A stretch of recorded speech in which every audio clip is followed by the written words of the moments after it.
Bismillah ar-Rahman ar-Rahim. Assalamu alaikum, dear viewers, and welcome to the 14 pillars, the Ahlul Bayt alayhum assalam, for everyone here on Imam Hussein TV, where today we're discussing the important topic of our responsibility as parents in raising children in today's society. My name is Sister Sayyada Mehdia, and I'm joined by Sister Dua. Sister, assalamu alaikum and welcome. Wa alaikum salam. Thank you so much for joining us again, Sister. Thank you for It's always a having me pleasure again. to have you on. Thank you so much. Thanks for having me. No, thank you.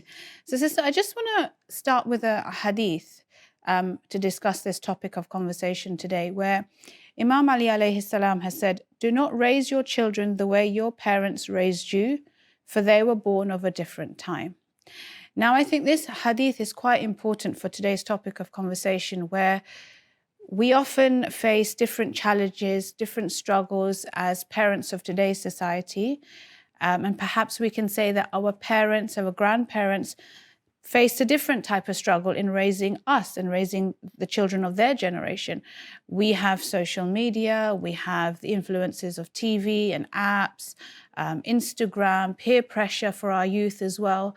So let's start off today's topic of conversation by looking at what are the differences in the struggles that perhaps we as today's parents face compared to, say, our parents, our grandparents of the different generation.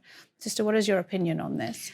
As you said, every parenting was always a struggle. You know, no matter we live in this era, 10 years ago, 100 years ago, there was always a struggle. And, you know, today, according to, social media, which is one of the biggest struggles that parents are having in raising their children because of social media. And I don't want to be so negative and condemn technology, because there are great use to technology. I mean, like 100 years ago, when you wanted to go from one place to another, you needed to have a horse or a mule or a camel. And nowadays with technology, we have trains, planes. In our times in the 90s, when we wanted, to find out a word from dictionary, we had to use those thick textbooks and, find out a word. And, nowadays with technology, you have your phones, your iPhones, your gadgets, you get to sit down, dictionary.com, you get to, translate any word. There are great use to technology, it's fast in learning. You get to, absorb things, scientific information, all the knowledge you want, you can search it instead of going to the libraries, you can find books online and we can use it in a good use. We're able to interact with everyone anywhere around the world, whether it's a majlis that we couldn't attend, we're on the bus, we're in the car, we're at home, we couldn't physically attend. We're able to, click in live and listen to the local majlis or even the majalis around the world. So there are great use with technology. But has it been an issue that is making, parents struggle today from technology? Yeah, we have the first thing is the amount of information that's exposed on internet, that you cannot monitor, your children 24/7, what they're watching, especially the corruption that they're seeing. And, back in the days, whenever we used to watch, for example, we had a television, it was in the living room. And then the parents, they can view you, they can monitor you, and whatever you'd watch, you don't have that much of, access to things that are exposed. Nowadays, children are holding their tablets or their gadgets, and parents are not having this ability to monitor, especially if they have 2 children or 3 children. They don't have this ability to monitor what they're watching, what they're having access to, that's exposed on social media. Another thing is, becoming gadget addicts. A lot of, the mothers or fathers as well, they spend the first 10 years of their life trying to train their children, potty training, learning how to speak, learning how to write. It's a struggle as well. And then they can't wait for the child to grow and be, 10 years old or older than that, so that, they can enjoy life with this child.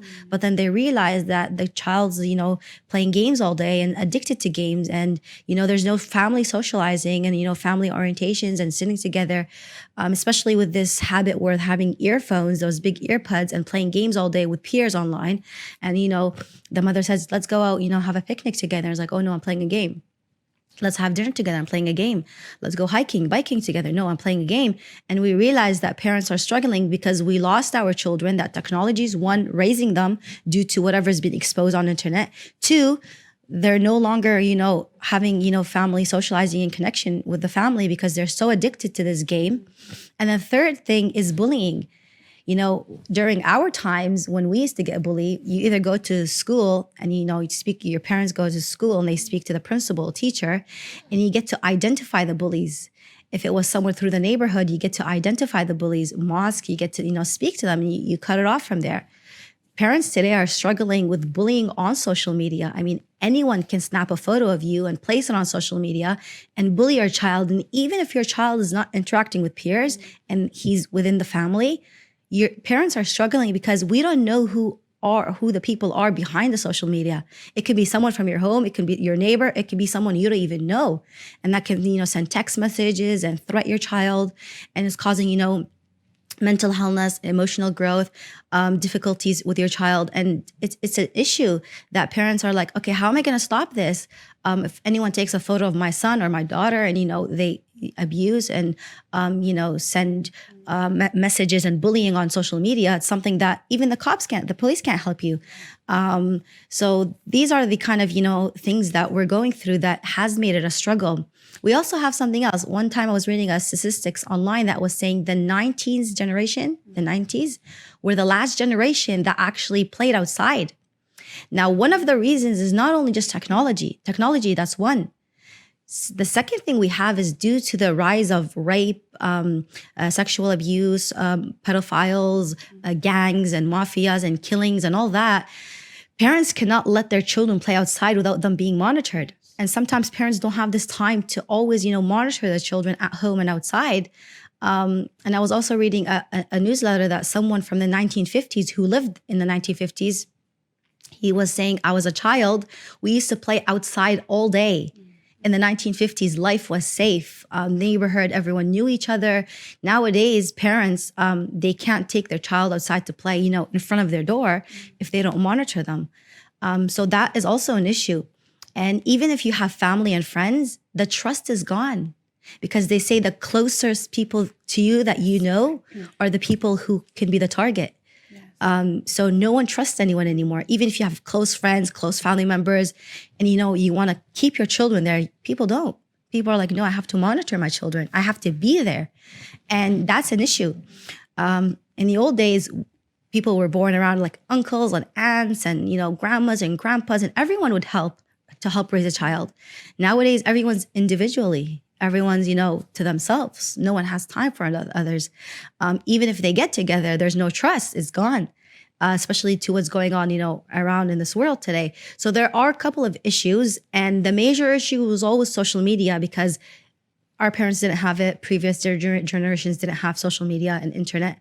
But what I want to say here is that, yes, we have struggles. And yes, it's difficult. And yes, time has changed. But even 100 years ago, parents struggled to feed their children, there was no electricity, it was cold, there was no heat, so they had their own struggles. Regardless of the struggles we have today, we have to know that the message from Allah subhanahu wa ta'ala was always one. Allah subhanahu wa ta'ala says in the Holy Quran, Bismillahir-Rahmanir-Rahim, Ya ayyuhalladhina amanu qu anfusakum wa ahlikum nara. O you believers who believe, be careful yourself and your children from what? From hell, from fire. So when we have access to internet, our responsibility will always be one, halal, haram. Listen, you have YouTube. I, as a parent, I'm going to trust you. You can use YouTube in a good way. Listen to Quran, listen to lectures. If you don't want it religiously, you can, watch educational movies or educational videos. You can, see documentaries, learn about nature, science. You have a good access to use it. You want to use social media? You can follow good people who post good religious, things and, things that are halal to see, even if it wasn't religious. And then there's things that's haram. Inna as-sam'a wal-basara wal-fu'ad kulluhum ulaka kana an mas'ula. Allah is going to ask you about what you see and what you speak and what you hear and what your hand does. Everything is going to be asked. So educating the child, and we have to build in trust, because we can't monitor them 24/7. We're going to monitor them from far, but at the same time, what we're going to do is build trust, that I'm going to trust you, that this is haram and this is halal. These are the things that you can do, and these are the things that you shouldn't do. And at the same time, once they know what the halal is and the haram is, because a lot of people say, okay, due to social media and what's going on today and the stressful difficulties that parents are having today, I'm just, gonna let go and, technology is raising our children. No, it's our responsibility.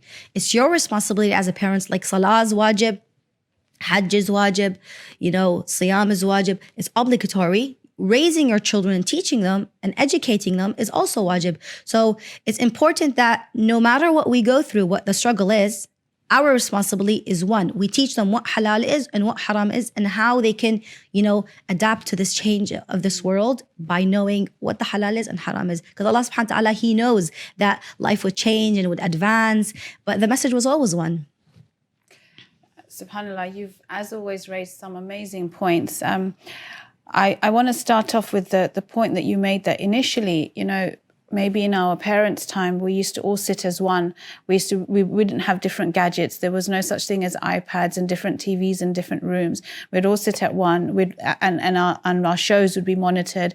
We'd watch majalises together, interactive shows on the TV together. Now our children have different gadgets and they're sitting in different rooms. So we have to be careful, especially as parents in today's generation. We have to monitor and see what they're watching. But also you made a very valid point that, say 10, 20, 30 years ago, and even when we were younger, when we were growing up as children, we used to play outside a lot more. Our children nowadays, because of the outside world and the safety that we're worried about, we don't let them outside as much other than your own back garden. Mm-hmm. So there is those things, there is those drawbacks as well for the children of today's society that they're growing up in. But yes, like you rightfully said, if we have, for example, YouTube, and if we have Instagram, and if we have social media at our fingertips, then perhaps as parents, it's more of our responsibility, because we have all these majalises, because we have all these lectures and these talks and discussions at our fingertips, one can say it's more of our responsibility. Say our parents may not have had that, and their generation, when they were raising us, now we have the advantage where every majalis is online. Every lecture is online. Mm-hmm. We have children's shows, shows adapted to their age and shows adapted to their older age. So now perhaps one can say it's a greater responsibility as parents because we have more of this now as an advantage. And then you said very rightfully that no matter what era you live in, no matter what generation you grow up in, the message of Islam, the message of the Ahlul Bayt alayhum salam is one. So just taking on from that point, I just want to say one more hadith where Imam Ali alayhi salam has said, the hearts of youngsters are like uncultivated ground. It accepts whatever is planted on it. And we know that in a hadith, it tells us that the first 7 years of life, we play with the child, we nurture the child. The next 7 years of their life, you teach them. And then the next 7 years of their life, you advise them, you become a friend to them. So taking these hadith into consideration and taking the point that you made about how no matter what generation you live in, the message of the Ahlul Bayt alayhum salam is one and it's always been the same. How do we as parents, how do we as teachers, as community leaders, bring our children closer to Islam and closer to the message of the Ahlul Bayt alayhim salam? How do we allow them to fall in love with the Ahlul Bayt alayhim salam?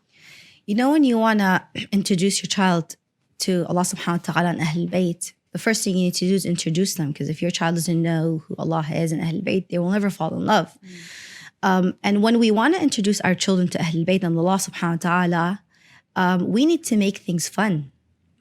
So let me say, if someone asks you today about me, you don't know me.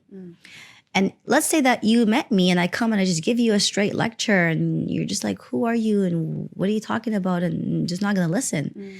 But the time that I come and I make it fun, I just give you a cup of coffee, we have a donut, we take a walk, we sit in a place, we make jokes, we talk together. And during our conversations, I'm giving you, information and, lecturing you, but in a non-direct way. You'll be like, oh, I like this information. I like this person. When we want to teach our children about Ahlul Bayt alayhi salatu wasalam, we're not going to make it boring and, just give lectures and, we're going to make things fun. So let's say, for example, if you cannot take your children to the mosques 24/7 and, because that's the only way you can introduce them is, during the anniversaries, during the martyrdoms of the imams, the birthdays of the imams, That's a way of introducing. But a lot of people, they cannot go there all the time during, all the events. You have to bring the majalis, you have to bring the anniversaries to your home. And you can do it. So let me give you an example. We have a calendar, yearly calendar. You're going to highlight on your calendar all the, birthdays of the imams. We have 14 Maczoomi, 12 imams, including the Prophet Muhammad, peace and blessings be upon him, and Lady Fatima alayhi salam. You're going to highlight all the birthdays, and then you're going to highlight all the martyrdoms of the imams as well, including the Prophet Muhammad and Lady Fatima alayhi salam. So that's 14 and 14. And then let's give an example for Imam Ali alayhi salam. Let's say it's the birthday of Imam Ali. What are you going to do? We're going to bring a box, and we're going to throw like a black cloth on the box. We're going to bring a golden ribbon, and we're going to decorate it to make it look like a Kaaba. And we're going to place around the Kaaba, gifts. And, we're going to decorate a part of the house. It doesn't be all the house, but, some decorations that will make it look like a, mawlud, balloons, anything. And you're going to bake, like nice bakings. You can buy ready in bakings, doesn't matter. You bake something that smells good, and, the child will remember. Children, they enjoy and learn through fun and play. So when you do that, and then your son comes or daughter comes and says, oh, what's this Kaaba for? Oh, today's Imam Ali's birthday. Yeah, but what does it have to do with the Kaaba? Imam Ali was born inside the Kaaba. These drops information you're giving them, they will always stay in their mind. And there will be this connection that, okay, you go to school, you come back, or you go to work and you come back. But at this time, we have a celebration. It's the birthday of Imam Ali alayhi salam. And he was born inside the Kaaba. And let's say you do that every year, this connection that you build in the heart of the child, since he or she is very young, it was through fun. It was through family events, family socializing. If you want to invite, for example, a family or a friend, that's a bonus. But if you can't, you can do it between you.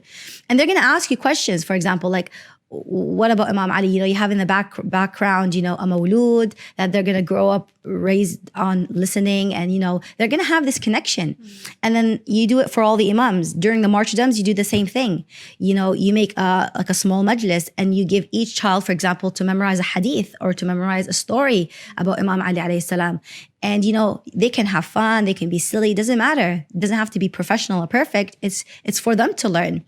If you do that yearly, it will always remain in their childhood that we had, good cookies and, donuts and, cake and whatnot and celebrations. And our mom used to give us, candy bags, and we had, a Kaaba every year. And in that Kaaba, there was gifts that were given. They're going to remember. And another way to learn is to take them vacations. That's another connection. So after you do all that yearly, celebrations and events, they're going to ask, who's Imam al-Askari? You're going to say, okay, Imam Askari, you're going to give them stories, like drops of information according to their age with fun. Okay, today's the birthday of Imam Hassan. Who's Imam Hassan? So it becomes like that. Knowledge, you're learning through fun. And then through martyrdoms, you're going to learn the martyrdom and what happened to them. And then after all that, you're going to take them vacation to build this connection. Because when they go and see the shrine of Imam Ali, okay, a whole 2 years, I've been celebrating the martyrdom of Imam Ali and the birthday of Imam Ali in my house. And this is a shrine. And everyone visits. Oh, this is Kufa.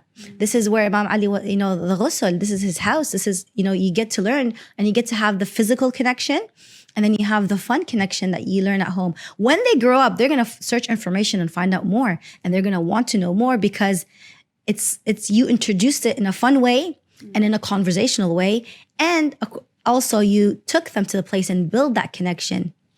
Absolutely. You've highlighted some really important points, and the way that you speak is very similar to how I raise my own children as well. For example, I'm a madrasa teacher as well, and I teach the younger ages. And like you said, you teach them through, learning through fun at what they can understand at their age. And similarly, you do that with your own children at home, whether it's a shahadat or a wiladat or an Eid. You teach them what it is that we do in Islam. Whether it's Muharram, you put the black flags out. And if it's Eid, you decorate your house as well, so that they can see the difference between the sad days and the happy days in our religion. And like you rightfully said, take them to ziyarah, take them to these holy places so they can actually feel connected to our Ahlul Bayt alayhum as-salam. So it's not just what they are taught at home or in the madrasas. They can actually put it into reality and see where our holy Ahlul Bayt alayhim as-salam are buried. And similarly, even in, for example, when I do my charity work or in any walk of life, I try and involve my children, make them feel as much participated as they can be, as much active and involved as they can be, because that's how they will learn, through the reality of actually witnessing what you are doing. Mm-hmm. Now, if we look at it from a different angle, so we've spoken about how we can encourage our children to love the Ahlul Bayt alayhim assalam, how we can encourage our children in our homes, in our madrasas, taking them for ziyarah. What happens if a child, for example, if a parent is struggling to make the child understand about the teachings of the Ahlul Bayt alayhim assalam? Say a child does not want to go to the madrasas or does not want to attend the majalises, or questions going for ziyarat. How would you then allow that child to feel closer to Allah subhanahu wa ta'ala? And how would you, say, advise these parents who are struggling, perhaps? When you want to evaluate any character, whether it was a triumph from history or a spiritual scholar, we always look at two aspects: the genetics, and we have to look at the environment, because the genetics plays a role and the environment plays a role in creating a character. When we, for example, as a nutritionist, when a client comes in and says, I'm at high risk being, diabetics, I think I'm diabetics, we have to look at the genetics to see, is it something, a trait that's been passed on? Because if it is, then they're just at higher risk. Either way, we need to work on the environment. To know the genetics, we just want to know if it's a trait been passed on, because if it is, we need to work on the environment. Then we come to the patient with, how is your lifestyle like? Are you eating healthy? Are you following a food guide? How many servings are you eating per day? Are you eating a lot of carbs? What's your physical activity? Are you a potato couch? Or, are you, moderate or very active? What's your lifestyle like? So that we can find the issue and solve it. Likewise, when a child, doesn't want to listen and, is stubborn or refuses to do things and, doesn't obey the parents, whatever the parents say all the time, we need to look and see, okay, is this something genetically? Is it like a trait that's been passed on that, they always refuse things and they don't want to follow rules, and, it's very difficult to approach them and speak to them? Because if it is, then we just need to double the amount, work hard on the environment. We need to place, a very spiritual environment for the child. A lot of people say, my son doesn't want to pray, or my daughter doesn't want to pray. Okay, what's the environment like? Are you a parent that goes inside the room and closes the door and pray? Or are you a parent that brings a prayer mat and places it in the middle of the living room and prays? Because your child needs to view. Some people learn through viewing, seeing their parents doing things. Is there adhan in the house? Is there Quran, or is there music? How is the environment like? Okay, after we figure that out, we need to see their peers, their friends. And we got to be diplomatic as parents. We cannot come and say, don't walk with this friend. They're teaching you not to pray, or they're teaching you to be away from religion. You're going to find for them a replacement, a family friend who has the same, age children as you do, and you interact together and you make events during the salat time. Maybe inviting each other over during salat time so that children learn from children. Your child's going to look at your friend's child and say, okay, they're praying, so I have to pray. Even if this is not how we want it to be, but they're going to learn from friends. So we're fixing their friends as well. We're fixing, their peers who they're with, but with not being, very strict parents, eliminating your friends, because that sometimes children refuse and say, no, they're my friends. So you need to find replacements and, fix the environment. You have to be unique in how to improve the environment to make it spiritual, make connections. A lot of people who, for example, say my children don't pray, and, in the morning for Salah Fajr, is like, how is the environment like? Are you putting the adhan, or are you just dragging your child, through the hallway to the living room, come pray? Because with force, it never works through force. A great idea, you can, gift your child to allow them, to love Allah subhanahu wa ta'ala, and like Salah and Iman and Ahlul Bayt. You bring it with Allah. Allah, number one, Salah. It's important. So what you do, you bring a nice box and you put a new Quran that you buy specifically for that child, a new prayer mat, a new sabhat, and a notebook as well in it, and, a turba Husainiyah, and you gift it to them in a nice, designed box. And they say, what is it? It's like, open it. This is a gift from a parent to you. So when they open the box and they see, a holy Quran and a sabha and a prayer mat, what's so special? It's yours. You own them.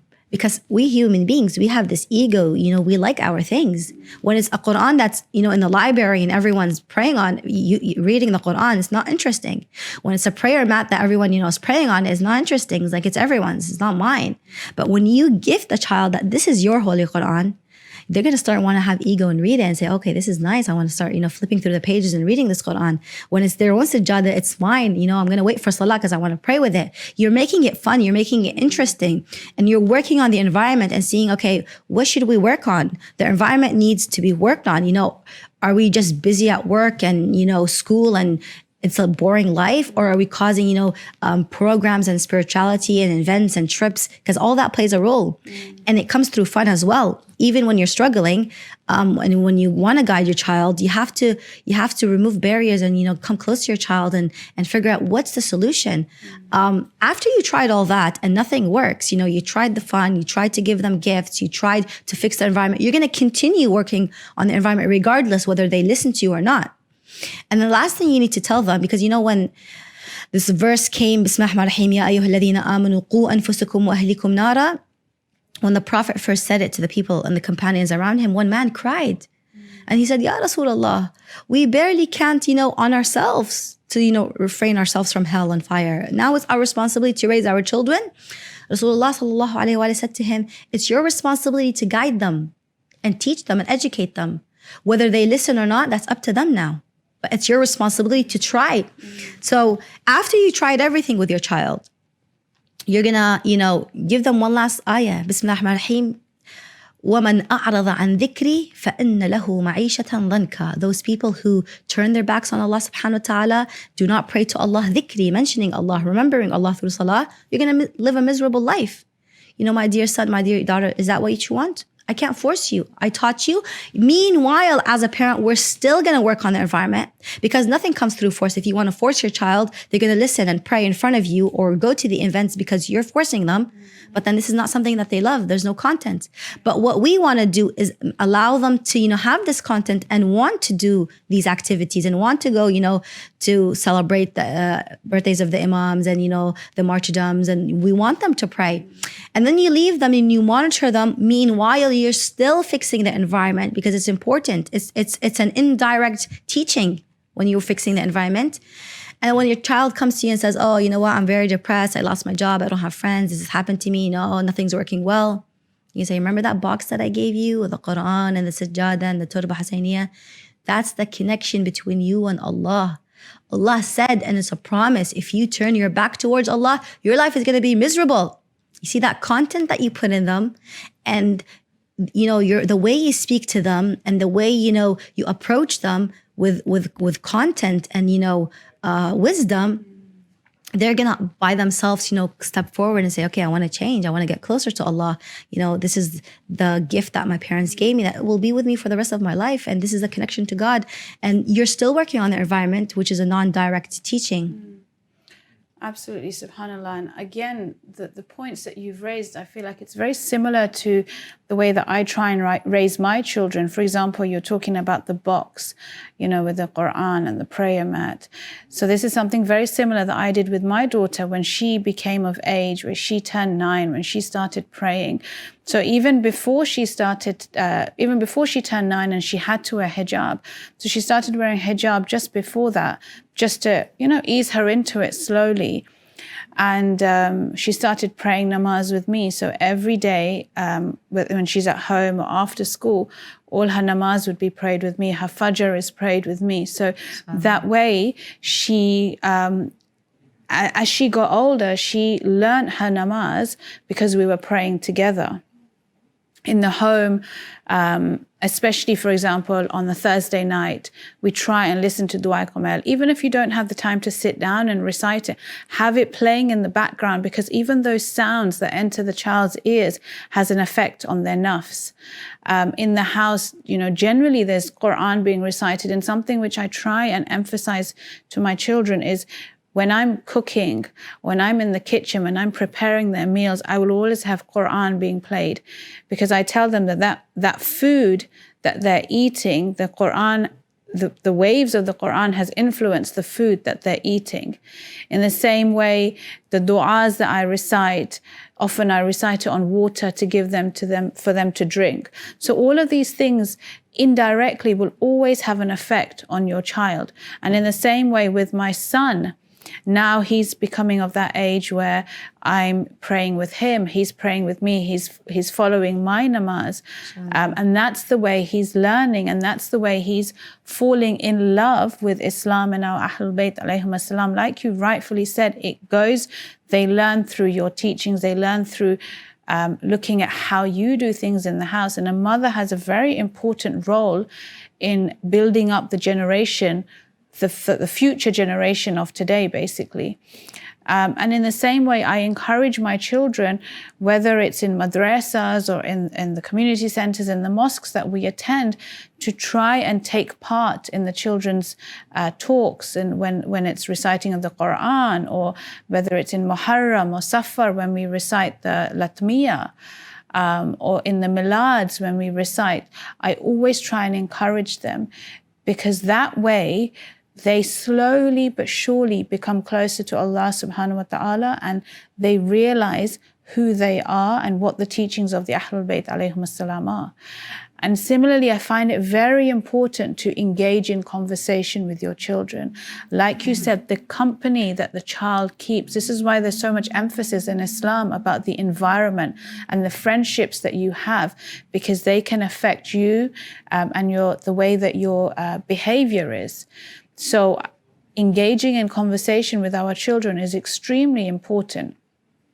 Now, if we look at that as our next question, what type of conversations should we be having with our children? You know, the first thing we need to do when we have conversations, before knowing the type, is we need to remove the barriers. You know, a lot of parents, they keep barriers between them and their children. I mean, when I talk, don't ask me questions, don't even reply back, you know, listen to me and, you know, obey. And we don't need that kind of parenting anymore, because it no longer works. These barriers that the parents put, they need to remove the barriers so they come closer to their child. And then that way we can have great conversations. You know, the best conversations we can have with our children after removing all the barriers. It's best to follow, you know, Luqman al-Hakim. He was wise. And narrations say that Luqman, he wasn't an imam, he wasn't a prophet. He was someone who was from Africa. And what happens that Allah subhanahu wa ta'ala arada alayhi dunya, Allah presented the world to him, and he said, if Allah gives me, you know, an option to refuse, I don't want dunya. I will refuse the world. And he slept, he woke up, he was Luqman al-Hakim. You know, in Nahj al-Balagh and Bihar al-Anwar, Imam Ali alayhi salam emphasizes on, you know, the wisdom that Luqman gave to his son. And in Surah Luqman, we can also view it in Surah Luqman, verse 13, when Allah subhanahu wa ta'ala says, وَإِذْ قَالَ لُقْمَانُ لِإِبْنِهِ وَهُوَ يَعِظُهُ. You know, Luqman speaks to his son, and what does he do? He advises him. The advice that Luqman gives him, advices are always things that we know. It's never things that we don't know. I mean, when we go to majalis and we listen to lectures, we don't learn something new. It's all the things that we already know previously. We hear the same, you know, ahadith, narrations. We hear the same verses from the Holy Quran, same stories, same discussions. But why do we go there? Because it's a reminder, it's an advice. And, you know, we have a great scholar in history, Sheikh Murtada al-Ansari, who was a great scholar, and he had students under him. And he would always tell his students that, let's go, فَلْنَذْهَبْ لِمَجَالِسَ الْوَعْظِ مِنَ التَّعْظِ. Let's go and remind ourselves. We need these advices. And how many times, you know, we know it's salah and we know to pray, but we just want someone to ask us, did you pray? So we go, oh, yes, I forgot. You know, we need that reminder in time to time. And our children, they need these reminders as well of things they already know. And these are the best conversations we can have with a child. Like Luqman would tell him, Ya bunay aqim as-salah. Luqman used the word bunay. Bunay is like my son. Why did he choose the word my son? To make this connection, you know, between him and his son, that, you know, we need to build this connection together. So he used the word bunay, he used the word son, so that, you know, he can come closer to his son and tell him. He never said his name. He did son, that, you know, there's a bonding together. Aqim as-salah, pray. Wa'at az-zakat, wa'amr bil-ma'ruf, forbid the, you know, evil, and do the good. All these conversations remain in the mind of, you know, the children that, my parents told me one day, I need to pray, I need to do this, I don't need to do that. Children, when they grow older, they remember, they have this flashback of like things that, the conversations that their parents told them. So the best conversations is things that they know, and that has to do with Allah subhanahu wa ta'ala, whether it's salah, siyam, good and bad. Absolutely. And like we previously spoke about, they learn through your actions and they learn through how you do things in the home. And just to now conclude on today's topic of conversation, where we've discussed so much as to how we can bring our children closer to the Ahlul Bayt alayhim as-salam, how we can make them learn and love Islam and grow in love with Islam and the Ahlul Bayt.